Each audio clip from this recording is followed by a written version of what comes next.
community. My name is Pastor Rodolfo, or you can call me Pastor Rudy. And it's my privilege and honor to welcome you all to the Boulder City Seventh-day Adventist Church. Before we continue on with our health seminar that Dr. Hall has been presenting since last night, I just want to turn your bulletins one more time to the back. Because of time's sake, we won't go through all the announcements, but please check out the bulletin. We have Vacation Bible School coming up for our young people or for our kids.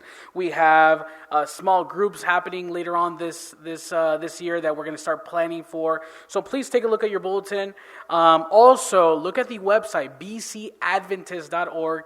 You can see our church calendar. You can see the bulletin if you miss a Sabbath and you want to know what's going on that week.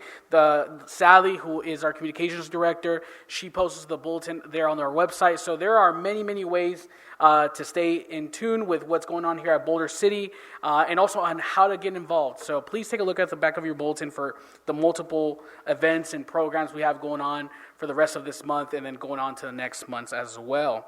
One of the announcements that I do want to say right now is it is a bittersweet one, which is the official transfer of membership of the Gray family. How many of us remember the Gray family? Elijah, Shauna, their kids. From what we know, they're doing okay. Please pray for them as they continue to settle in Colorado. But this is the first reading. This is the first reading of their transfer membership. They're transferring from our church, from Boulder City SDA, to the Alamosa SDA Church in Colorado. So this is the first reading. We will have the second reading next week. And the last announcement that I have, it's going to be a fun one. So how many of us enjoyed last night's presentation? Those of us who were here, we enjoyed last night's presentation, yeah? So Dr. Hall, we're going to do a pop quiz. What's one way we can better our cardiovascular health and add years to our life? Yes, Tricia. Yes, eat nuts every day, yes. Actually, down that same line of thought, have a better diet, right, Dr. Hall? Have a better diet, a plant-based diet, whole grains and whatnot. So, if you guys can see, if I can get your guys' attention up here front, you will see a basket there. We have a basket, lettuce, spinach, beets. We have, babe, remind me, oranges, apples, mixed veggies, lentils, and brown rice. Yes, that sounds really, really yummy, right? So we're going to pass out, and I'm going to ask Alex and Tim, if you guys can please come up forward, please. Alex and Tim, if you guys can please come up forward. And I need you to... I need you gentlemen to pass one to each person, and I'll take the stacks back. So one to each person that's here in the room, if you guys can pass it out. Here's how we're going to do this. Everyone who's going to get one of these numbers, please keep it with you. We'll have a chance to win this basket. Now, when are we going to do this? This will be done at the end of today's seminar. So when does today's seminar end? Around 3 o'clock. Remember that we're going to have the presentation right now on brain health and Alzheimer's disease. That will be today's presentation in a few minutes. Then we will go out to lunch. It's a free lunch for everyone to enjoy. And then Dr. Don Hall will have his third and final presentation, which is prevention of diabetes. And after that, we will have this raffle. So please keep your number. Your number will be very important. However, here's the caveat. You have to be here. Okay, there is no proxies. Okay, there is no, well, let me give you my number and you give it to me later. You have to be here for that. So that will be done at the end around 3 o'clock. So please stick around. Please stick around for that. And if we do have some stacks, I'll take the numbers back with me because I do want to give, if you can just hold on here, Tim, for a minute. I do want to see the hands. Is there any non-members, or do we have any community members, non-church members? Maybe this is your first time, second time coming to our church. Gentlemen, Alex, can I get you back? Can you guys please raise your hand? Those who are coming here for the first or second time, can you give our friends one extra, please? These are our friends, and they get one extra. So please raise your hand, loud and proud. Those who are this is the first time you're coming here or second time you're new here to our congregation, thank you so much. You guys get a second ticket. We want to show the love for you guys as well. Yes, if this is the first time or second time you are here new to our church, you are more than welcome. So, all right. Let me start wrapping it up so that Dr. Hall here has the most time as possible. Thank you so much. All right. So, just to formally, once again, reintroduce Dr. Hall, as my phone can work for me. Dr. Don Hall, fitness, nutrition, and health promotion expert. Don Hall has made good health his life's work. In the early 1970s, Dr. Hall developed wellness programs for school districts and a worksite wellness program for a health insurance company, one of the first in the nation. Seeing a great need for health promotion in the business sector, Dr. Hall eventually founded and became CEO of WellSource, now in his fourth year of development health risks. So this is a little bit of our guest speaker. I know that he gave a little bit about himself yesterday. I think he'll be continuing to give these stories, these at times some funny stories, interesting stories about his life and his experiences. How many of us would like to again welcome Dr. Hall for this presentation? Thank you so much. And Dr. Hall, bless us with the message that God has given you, and yeah, let it teach us, help us live a healthier lifestyle. It's your time, Dr. Hall. Let me see. Okay, there we go. All right, let's turn on the projector here and see if we can get it going. And it'll take just a minute for it to warm up. Last night we talked about keeping the heart healthy, and thanks for the easiest thing you can do is just eat a handful of nuts a day, and we found that in the Adventist health study, where they studied Adventists, it cut their risk of a heart attack by how much? In half. Isn't that something? So there's simple little things like that we can do. And, of course, exercise and a lot of these other kinds of things important. That's the easiest thing to do. Today we're going to be talking about keeping the brain healthy. And it's a very fun subject. I enjoy studying about the brain. It's very fascinating. And when God made us, He did a job on the brain.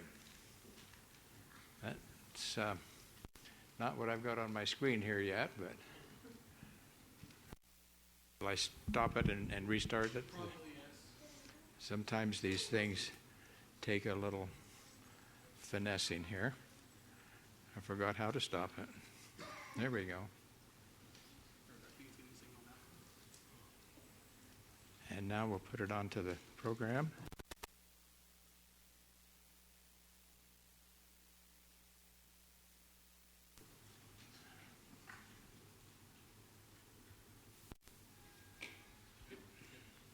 There it came. Very good. Thank you. So when God made us, He did a great job. And of all the things that I've had a privilege of studying about and so on, the brain is most intriguing. We know some things about it, but there's a lot we don't know yet. So we'll try to share the things we do know, but it is still a mystery, and people are studying. And how it all works is fascinating. I like this verse from Psalms, where David says, I will praise thee, for I am fearfully and wonderfully made. Amen. And the more that I've had a chance to study the human body and so on, that's certainly true. You know, God has two books. He has the written word, which is the Bible, which we normally talk about in the Sabbath sermon and so on. He has another book that's called the Book of Nature, and that's the things that He created, including us. And so when we study about the human body, on every nerve and muscle and fiber of our body is the hand of God, who has written another book. And we can study about that human body, and we learn something about God through that too, don't we? How to take care of these wonderful bodies that He has. So God created us, and He also redeemed us, didn't He? Amen. And so we're His twice, and it's a sacred privilege for us to care for our bodies, and actually for our minds. Where does He dwell? Well, it says we are a temple, and God's Spirit dwells within us. And sometimes we think about, the Old Testament talked about the heart, but they're really referring to the brain, aren't they?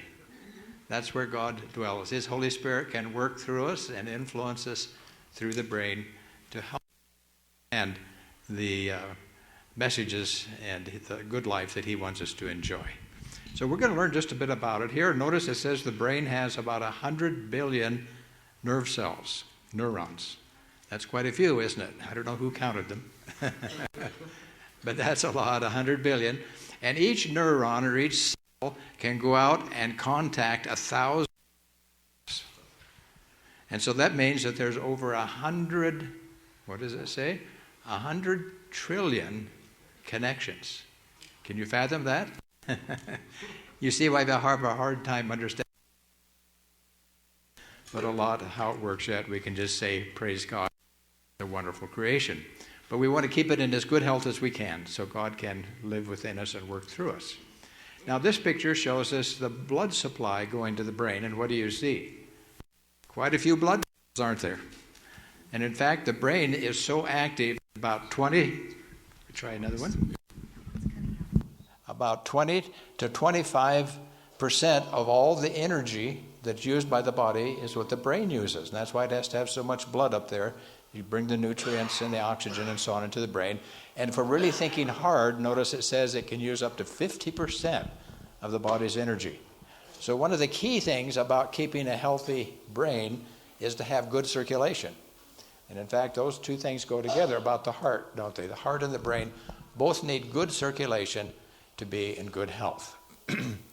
So, if we keep the brain healthy, it does its job well over a lifetime. But if it becomes injured, or if it's abused, or if it's neglected, it deteriorates. And sometimes we see these things happening as we get older, especially. Doing things with the brain that takes some thinking, like maybe paying the bills. As people get older, sometimes they say, that's too much trouble, I'm going to get somebody to help me on that. Even driving a car, becoming confused or getting lost. These are some of the symptoms sometimes we see as the brain's not working as it should. Having trouble remembering words or maybe even people. Making decisions. These are all things that, of course, that are indicators if we have problems in those areas that there's a problem with the brain. And what do we call that? Dementia. And the most common form of dementia is Alzheimer's disease. And we'll see in a moment that's one of the fastest growing diseases in America. And so let's look at what we can do to keep that healthy. I'm sure you've all had friends or relatives who've had Alzheimer's, and you've seen the effect that it has on their brain. My aunt had Alzheimer's, and we were at our family was together not too long ago.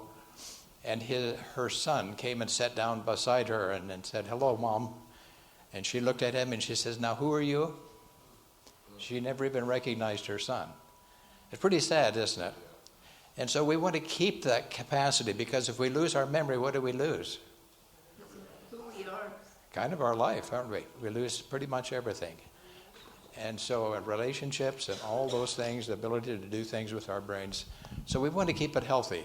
Here we just see a trend that's happening over the last 20 years. And what do you see? This is the death rates from Alzheimer's disease. And where's my pointer? I got to get that out. It's got to be right here close by.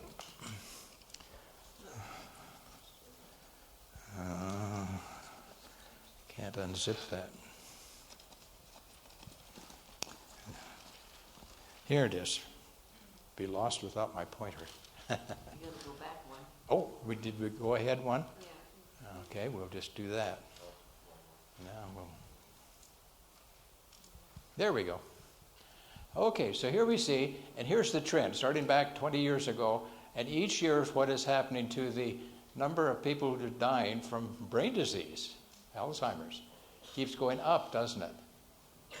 And so it's increasing rapidly. And right now, it has even surpassed the number of people who die from diabetes. And it's about the fastest growing disease in the United States right now. Heart disease, you know, has been going down, and cancer has been kind of holding its own. But Alzheimer's disease has been going up. And so they say about 1 in 10 men in their lifetime will develop Alzheimer's disease. That's pretty high risk, isn't it? And ladies, unfortunately, have more Alzheimer's disease than men, so about 1 in 5. So very important that to what we talk about today, things that you can do in decreasing your risk. So here's just a few things that begin to happen that they shown in Alzheimer's. There's an accumulation of what they call amyloid plaque. Yesterday we looked at the plaque that was forming in the coronary arteries around the heart and impeding the flow of blood through there. But this is a different kind of plaque that can accumulate in the brain, and when it does, it interferes with the cells being able to communicate with one another. And then after a time, those cells die, and here's a healthy-looking brain, and here's what a severe Alzheimer's brain looks like. You can just tell by looking that it's pretty bad, isn't it? And so some of those cells die, and then pretty soon it can't function anymore, and that's what we want to prevent. So we looked at some of these symptoms again. We can just look very quickly here. Memory loss is the primary thing. Not being able to reason well or make good judgments. There was a lady in our church at the last church we belonged to down in California, and she wanted to go see someone, and she had a golf cart. She had Alzheimer's. She didn't think too well, so she took her little golf cart out on the Freeway 10, going through Southern California, and was zipping along on the edge of the freeway, and the state patrolman stopped her. And she said, I'm just going to go see my friend. She didn't know where the friend was, but she was out on the freeway. And so the brain gets confused, doesn't it? It makes these bad mistakes, and sometimes it can be, of course, dangerous to us. Finding the right word to communicate, repeating stories, taking longer to complete normal tasks, losing things or misplacing them, problems handling money or paying the bills. Sometimes that affects the mood and personality. And sometimes we can't even recognize our family members. Now, looking through that list, you say, well, maybe there's 3 or 4 of those things that already I can say that affect me. And we all have trouble sometimes remembering things. I have a real hard time remembering people's names, always have, even when I was 20. But it's when it becomes a real serious problem that it becomes Alzheimer's. What causes it? We really don't know, except we can observe it. And there's certainly things genetic and family history. If you have a family history, that increases your risk. But we find that the main things that affect it are our lifestyle, things that we can use, something we can do something about. So that's what we're going to look for first. And of course, as we get older, it's certainly more common, isn't it? Because we all deteriorate a bit as we get older. But there's no reason why we shouldn't have good brain health as we get older. And if we follow these instructions that we're going to be looking through, that can help do that. So here are some things that we can do to protect the brain. If you're out and about, being careful not to get your brain injured by hitting it on something, on bicycles. If you're riding, to wear a helmet. Anything where you might fall or run into something or something and damage, and then cause a concussion, and then cause the person to be unconscious, that significantly raises the risk of dementia. So that's number one. There's some sports that do that, and sometimes people are concerned about maybe football, or most certainly about boxing. Some of those people you've seen in later years, brain doesn't work too well, does it? So protecting the brain, helping the children keep that head covered and so on, that's a good thing we can do to prevent it in the future. Another risk factor is our cholesterol. If our cholesterol gets too high, not only does it clog the arteries in the heart, but it also can clog the arteries in the brain. And we looked at all those arteries in the brain, how important it is to have good circulation.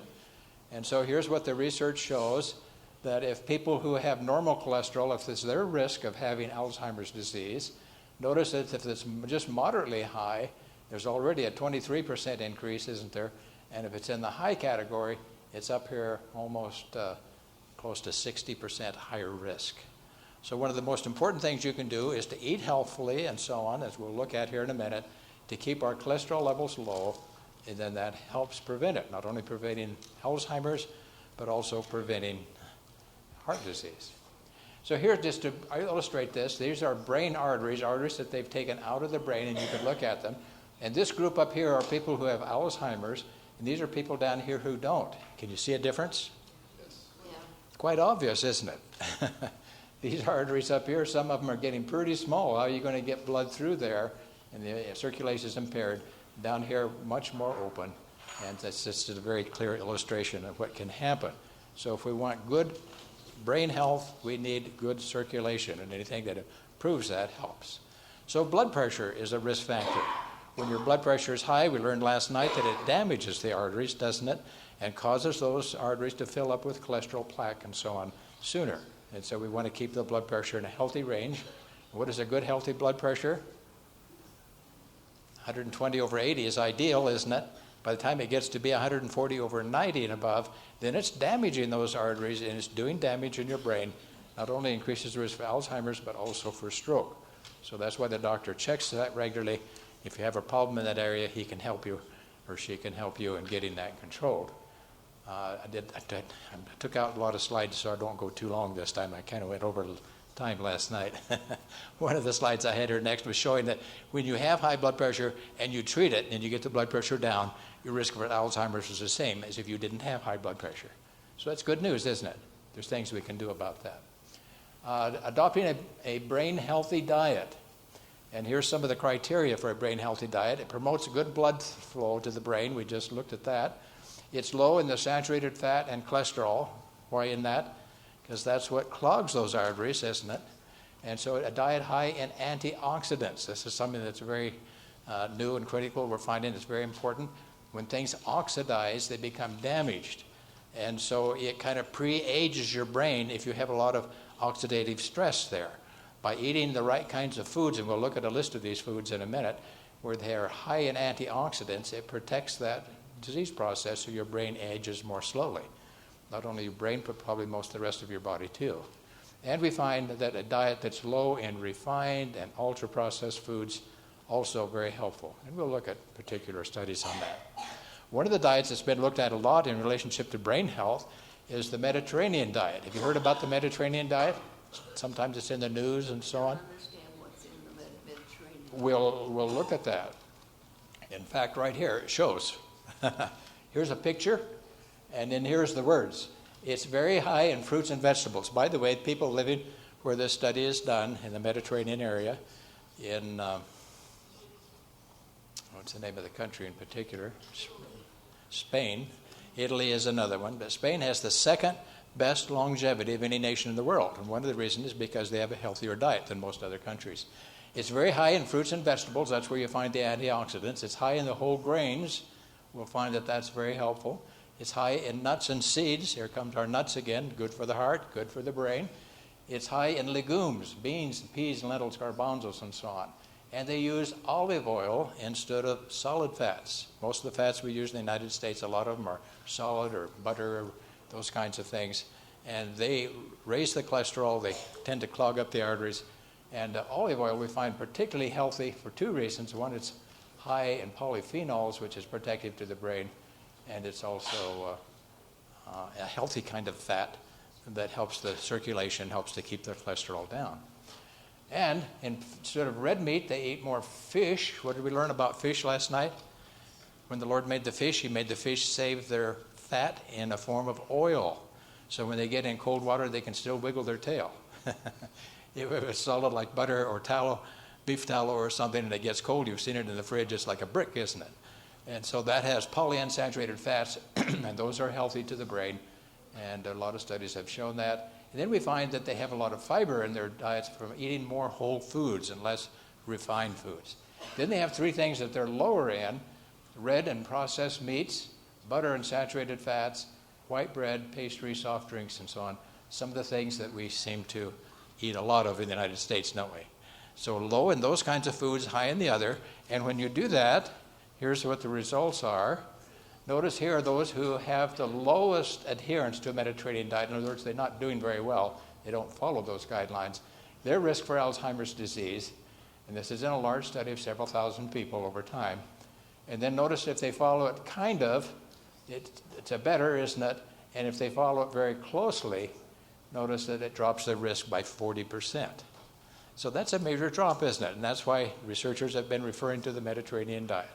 The real thing that they're talking about is they're eating a large portion of their diet from plant-based foods. And so some researchers said, let's take these foods that we've been able to identify as being healthy for us, make up a little scoring method to be able to study people.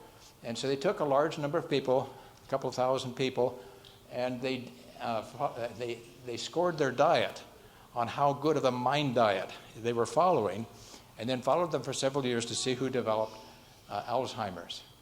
And here's, they got 1 point for each of these criteria, and you can keep track for yourself if you want to. There's a score between 0 and 15, okay? If you eat leafy green vegetables at least once a day, we find that green leafy vegetables are real good for the heart and the brain. Then other vegetables during the day, and then berries at least twice a week. Berries, again, very helpful to the heart and the brain, very high in the antioxidants. The whole grains, at least 3 servings per day, they got a point. If they ate the nuts, just about 1 every day, they got a point. If they had at least 3 servings of legumes per week, and if their primary oil they used was extra virgin olive oil, very high in the polyphenols, very protective to the brain. If they had fish at least once or twice a week, they got an extra point. If they had poultry in place of red meat, or if they had plant proteins in place of red meats and so on, they got scores for that. And then they added up all their scores, followed them for several years, and then saw who got Alzheimer's and see if it makes a difference. And here's what they found. Those who had a very low score, in other words, they weren't following, they didn't get many of those points, here's their risk of Alzheimer's disease. If they got a score of 7 to 8 out of the 15, quite a big drop already, isn't it? By the time they had a score of 9 to 15, more than cut the risk in half. Now that's good news, isn't it? That means there's things that we can do to keep that brain healthy. And so you might want to think of that mind diet. In fact, you can go home and look it up on Google and read more about it. It's called the mind diet. There's a lot of things written and researched about it. It cuts the risk. Now, what if they'd had a score of 14 or 15 instead of just 9 to 15? If they were really following it really closely, you could probably cut that in half again. So it just goes to show there's a lot that we can do to keep our brains healthy if we work on them. So now let's just look at some of the individual foods. This first picture shows that these kinds of foods increase the risk. These are another large studies, over 2,000 people over 4 years. They looked at their specific foods, and the foods that were most likely to cause Alzheimer's, very predictive, were red meats, beef, pork, and lamb, processed and organ meats, high-fat dairy, you can see the list there, and butter. Interesting, isn't it? Now, do we ever eat those kind of foods in America? That's the American diet. And that's why Alzheimer's is on the fast rise, isn't it? Okay? So that was what they found in that study. Other studies they've looked at specific foods, and they found that brain protective foods are those that are high in the antioxidants, particularly the polyphenols seem to be very protective to the brain. And you can see a list down there, and you can see the picture. All of these things, what do they have in common? Berries and bright fruits, and they're brightly colored. See that? And so things that have the brightly colors, that's where the polyphenols come in. They provide the color and so on in those foods. And those are protective to our brains. Isn't it interesting that God, who made the brain, he also made the food to keep it healthy? And so if we go back to Genesis and read what we were supposed to be eating, it talks about eating the plant foods, aren't they? And they're the ones that's most protective to the brains. Okay, now we can do the same thing with vegetables. There's a lot of brightly colored vegetables, aren't they? And so these are the foods they found. And by the way, this is from the National Alzheimer's Association, who's done a lot of this research. Notice these foods down here, the brightly colored ones, the leafy greens and spinach, Brussels sprouts, broccoli, all those kinds of things, red bell peppers. Red bell peppers are one of the highest in the polyphenols. Very protective to the body and help the brain to be healthy. They're also related to a longer lifespan. So those foods are good for us. Here's another one from the National Alzheimer's Association. Found a study of elderly women that those who ate the most green, leafy, cruciferous vegetables, they had better mental health. Their brains simply worked better. They calculated their brains were as up to 2 years younger in mental function just by choosing these kinds of foods. In other words, their brain worked better when they were trying to solve problems and so on. So those are the kinds of foods that are helpful for us. The leafy greens are just about the best food you can eat for any disease you look at. Whether it's cancer, brain health, heart health, those are good things. And they're also the lowest in calories, aren't they? And they're completely cholesterol-free.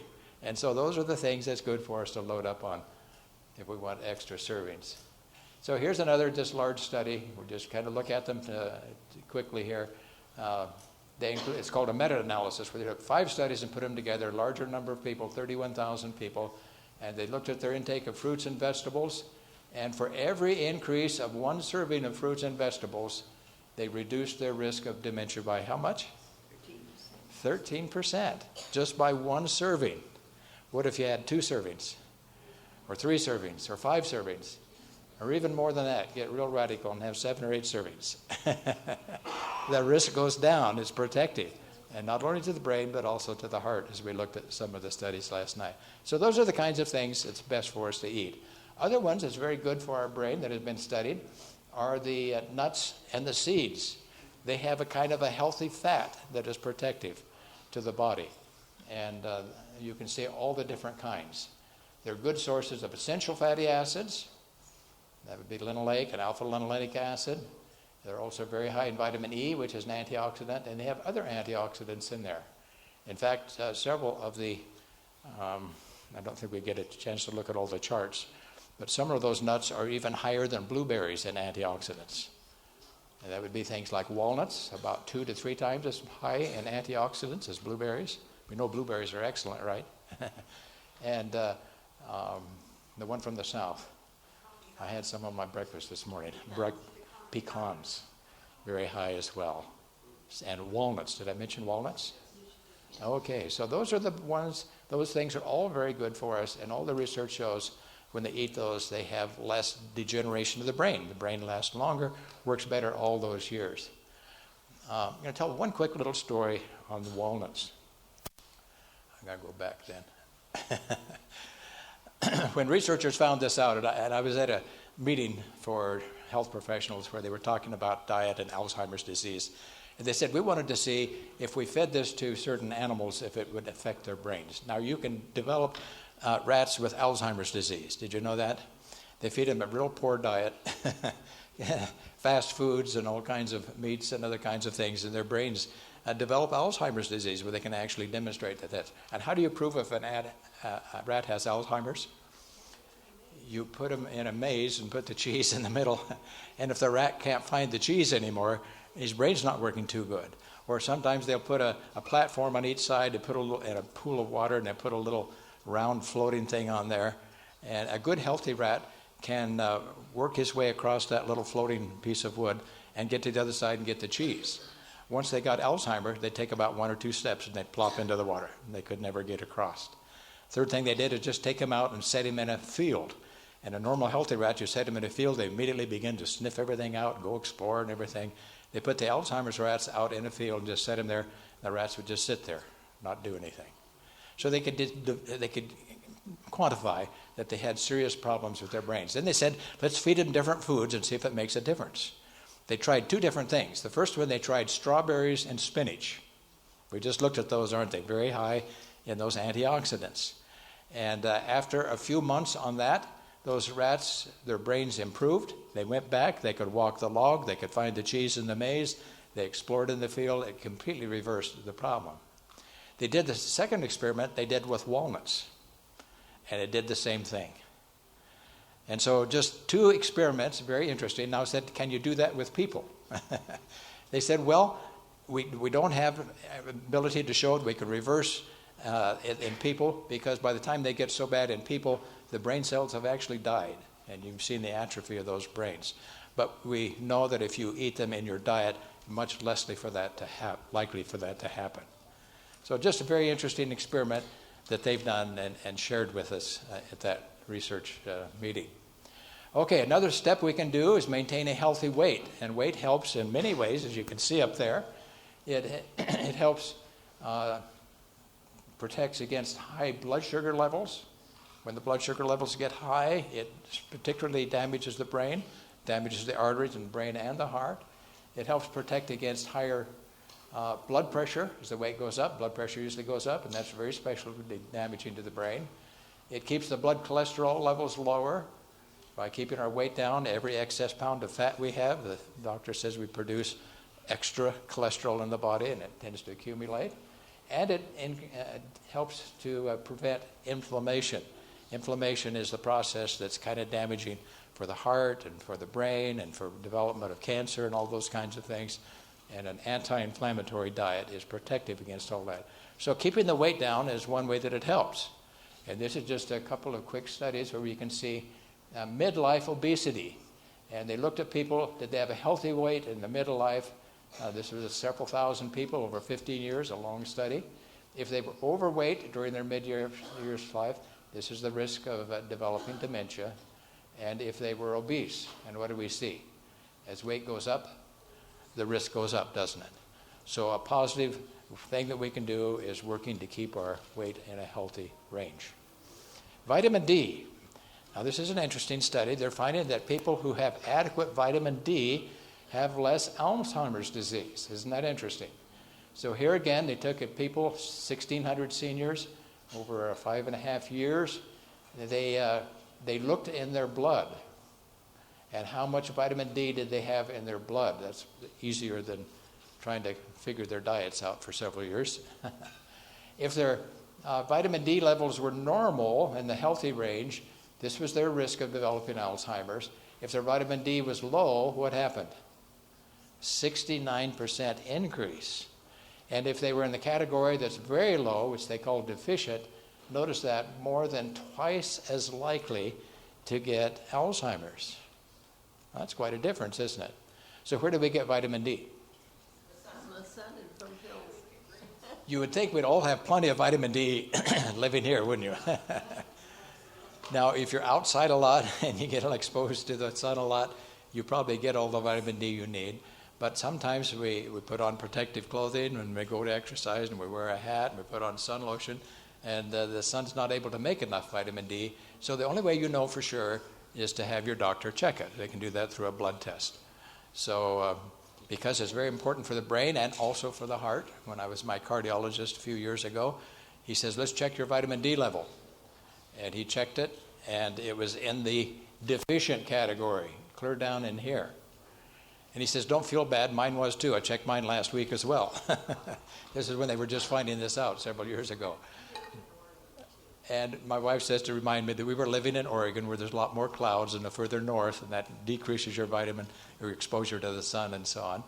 So we both started taking vitamin D by tablets and brought it up to the level it should be, and that lowers our risk. So this is something to check, and the only way you know for sure is to have your doctor check it. There's a burning question back here. D3. And if you want to figure out how much to take, the people who work with the bone health, they say you only need about, 600 international units a day. But those who work with the brain, they say you need about 2,000 international units a day.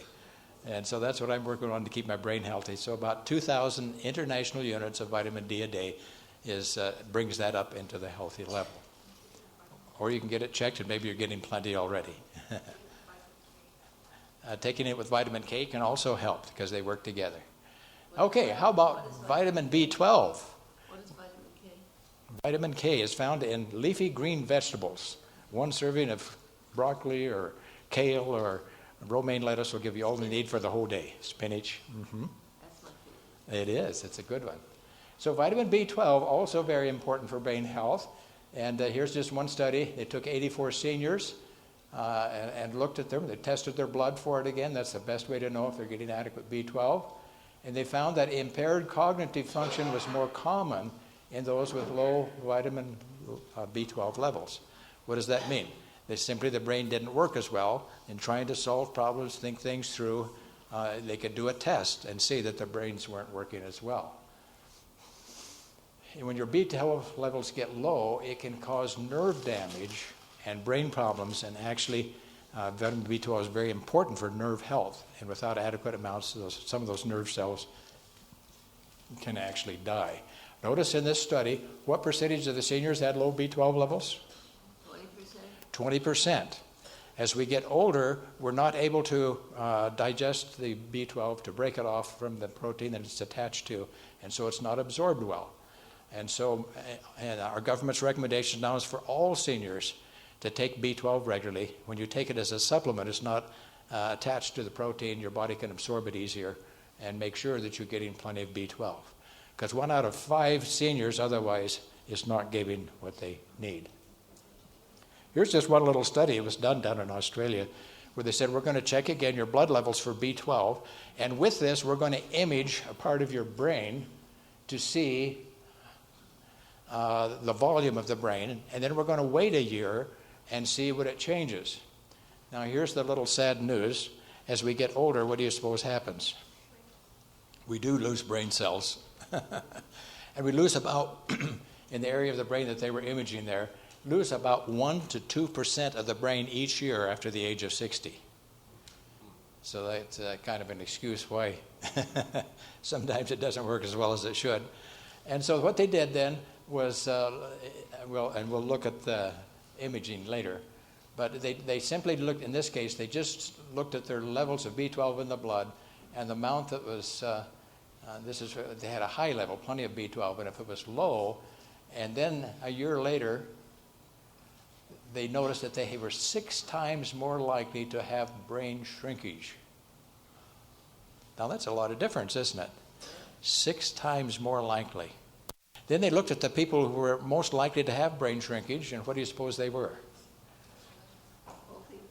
Old people were one, and another was anybody who was a vegetarian, particularly vegans. There's no B12 in a vegan diet. And so if you go entirely on plant-based diets, you've got to have B12 in your diet. Otherwise, it's a problem. So it came out in the newspapers in Australia, and then it was picked up in India Times and in the London Times and so on. Vegetarians have brain shrinkage.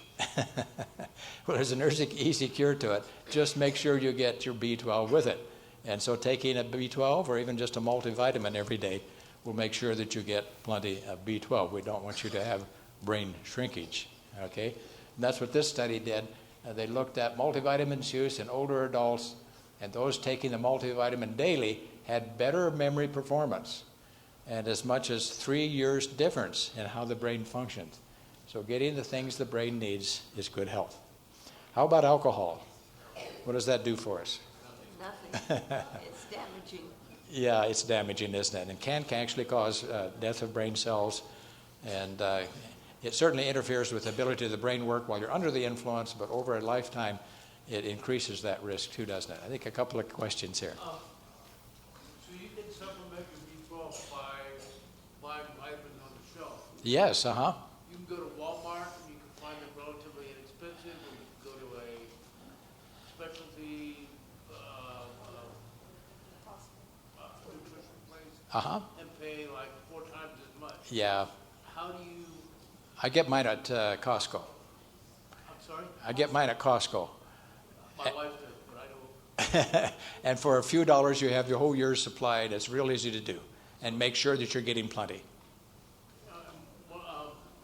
What about, and this is off the subject a little bit, but I asked my doctor a month ago about Prevagen for seniors. That's one that's advertised a lot on television. The only problem is you won't see any research published with it, where they did careful controlled studies for many periods of years and so on. So you're taking somebody's hunch that it might be helpful. And so I don't have any real good answer to say whether it helps or not. But I have not seen any scientific data on it. But we have on B12 and on vitamin D. Did we cover this one? Yeah. So alcohol, leaving that alone, that helps. How about smoking?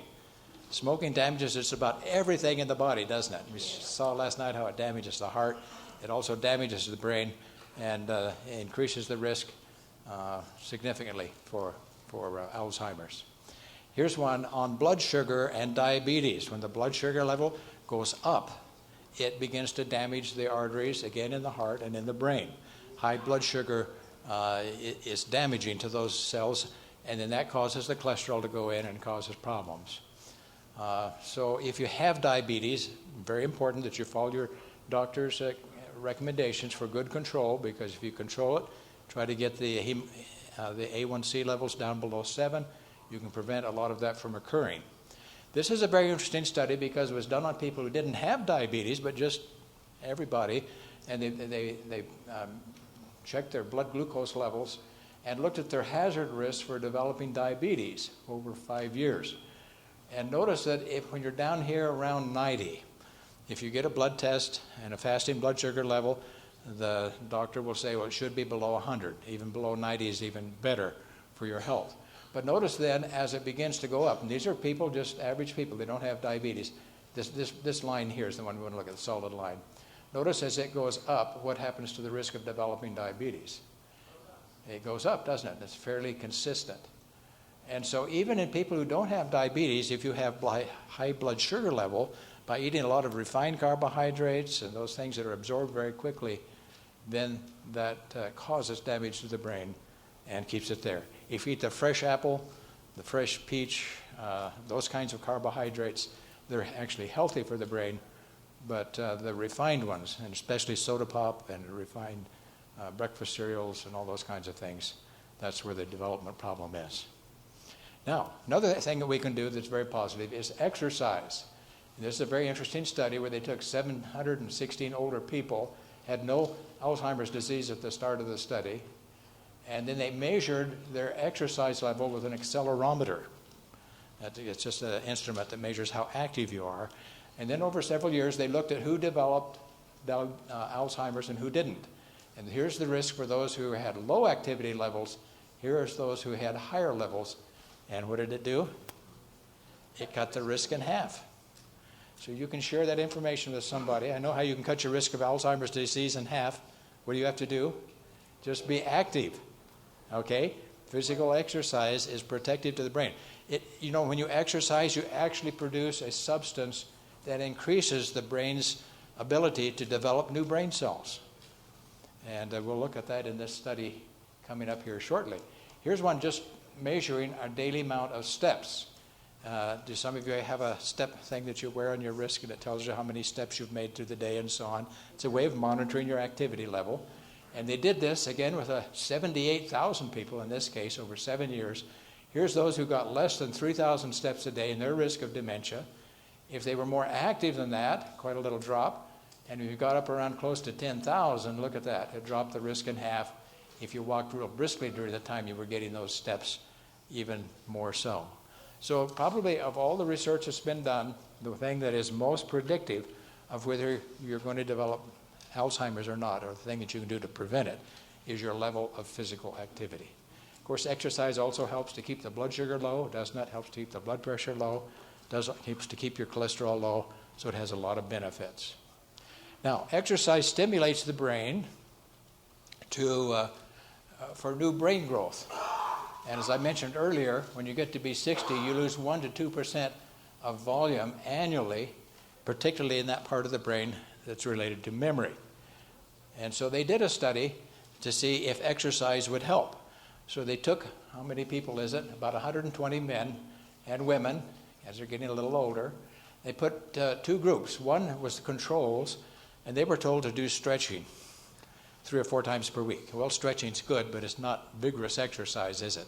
The other groups, they got them on a good walking program, 40 minutes at a time, and then they let them do this for a year. They imaged their brains at the beginning, and sure enough, at the end of the year, those who just did stretching but didn't do any aerobic exercise, what did they do? They lost 1.4% of their brain mass that year.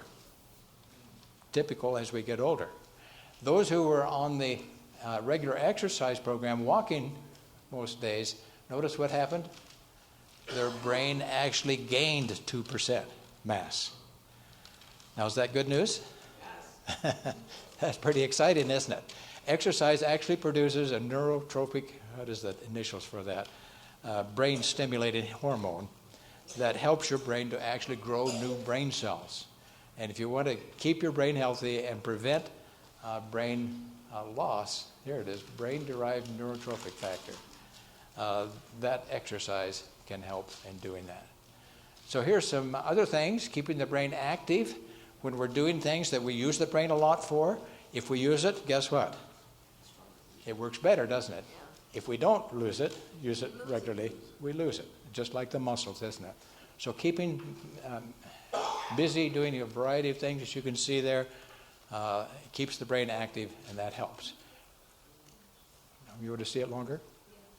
She's reading the list yet, hadn't gotten through there.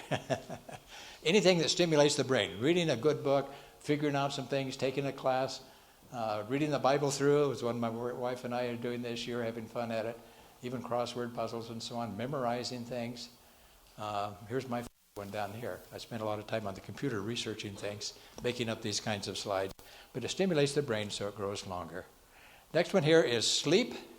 Notice that as we get our recommended amount of sleep, it's also good for the brain. And I think the next slide shows research on that. An 8-year study, those who got less than 7 hours a day, they had 30% increased risk of developing dementia. So sleep is an important part of keeping the brain healthy. We saw it was also important for the heart last night, didn't we? Also social activity, as people interact with one another, like we have in our church family here, and our potluck that's coming up here in a few minutes. Visiting friends, being active in the church, volunteering, these group activities. Research shows that's a way of stimulating the brain so that you have less Alzheimer's. And here's an actual research study, over 1,000 people over 5 years. Those who were the top social activity, their risk of developing Alzheimer's, and those who were the stay at home, never do anything, never talk to anybody group of people, in other words, kind of not very social. Boy, look at that difference. That's more than about anything we've looked at, isn't it? So to have good interaction with friends and church activities and things we're doing like that keeps the brain healthy. So here's a quick summary of the things we've looked at. Eating more plant-based foods, especially brightly colored ones, slows the aging of the brain. Limiting the red meat and the saturated fats and thorns in foods. Maintaining a healthy weight and healthy blood pressure and cholesterol levels, those are all very helpful. Getting adequate vitamin D and B12. Being physically active, try to get a half an hour of exercise every day. Here's one we didn't talk about, but if you can't hear well, getting hearing aids actually reduces your risk of Alzheimer's disease. Why would that be? People who can't hear well, pretty soon they don't socialize very much, and they stay away from people because they can't hear. And so it keeps the brain active. And avoiding alcohol and drugs, not smoking, and simply staying mentally, socially, and physically engaged with life makes a big difference. Sometimes people think there's nothing that you can do to prevent this, but there really is when you look at this, isn't there? And if we live a healthy life, we can keep that brain in good health. So I'd just like to finish with this verse from the Bible, one of my best ones. God wants what's good for us, doesn't he? And he's given us a wonderful body and a mind, and if we take good care of it, that he wants us to have good health. So my wish for you is the same as what's here in John. Beloved, I wish above all things that you may prosper and be in health, even as your soul prospers. Amen. Did you have anything else to say, Pastor? We'll just have a closing prayer then. Shall we stand and have a closing prayer? And right after the prayer, we're going to head downstairs and have a wonderful plant-based diet for our lunch. Heavenly Father, we just want to say thank you for the wonderful bodies and the minds that you've created for us. Help us to show our appreciation by taking good care of them. And when we do that, you add your added blessing that we can have the best life possible here on earth. Thank you for that, we pray in your holy name. Amen. You may be seated, church. You may be seated. Thank you so much, Dr. Don Hall. How much of us appreciate it.